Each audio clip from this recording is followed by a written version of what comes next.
சிங்கப்பூரில் ஏறக்குறைய 22,000 அரசாங்க ஊழியர்களுக்கான சம்பளம் 2லிருந்து 9 விழுக்காடு வரை உயர்த்தப்படும் என்று அறிவிக்கப்பட்டுள்ளது. இவ்வாண்டு ஆகஸ்ட் மாதத்திலிருந்து சம்பள உயர்வை அரசாங்க ஊழியர்கள் எதிர்பார்க்கலாம். சிக்கல் நிறைந்த அனைத்துலக உலகில் அரசாங்க துறை ஊழியர்களை தக்க வைக்கவும், சந்தை நிலவரத்துடன் ஒத்துப்போகவும் சம்பளத்தில் மாற்றம் செய்யப்படுவதாக கூறப்பட்டது. கிழக்கு மேற்கு பாதையில் உள்ள தனமேரா நிலையத்துக்கும் எக்ஸ்போ நிலையத்துக்கும் இடையே மார்ச் 14ஆம் தேதியிலிருந்து 17ஆம் தேதி வரை ரயில் சேவைகள் இருக்காது. சாங்கி பணிமனையுடன் கிழக்கு மேற்கு பாதையை இணைக்கும் தண்டவாளத்தை துண்டிப்பதற்கான பணிகள் மேற்கொள்ளப்படவிருப்பதால் சேவைகள் நிறுத்தப்படுகின்றன. தனமேராவுக்கும் எக்ஸ்போவுக்கும் இடைப்பட்ட நிலையங்களுக்கு செல்ல பயணிகள் இணைப்பு பேருந்துகளை பயன்படுத்தலாம். சென்ற ஆண்டு ஜிசிஏ மேல்நிலை தேர்வுகளை எழுதிய மாணவர்கள் பிப்ரவரி 27ஆம் தேதி முடிவுகளை பெறுவர்.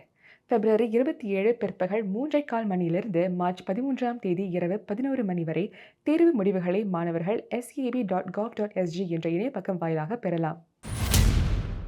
தனிநபர் நடமாட்ட சாதனங்களின் விற்பனைக்கான விதிமுறைகள் ஜூன் 1ஆம் தேதியிலிருந்து நடைமுறைக்கு வருகின்றன.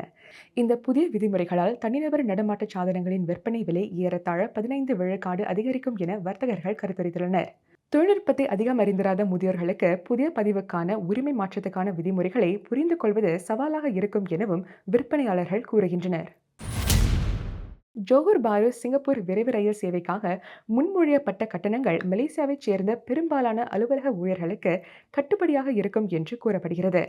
அந்த விரைவு ரயில் சேவைக்கான கட்டணம் 5 வெள்ளி முதல் 7 வெள்ளி வரை இருக்கும் என்று எதிர்பார்க்கப்படுகிறது.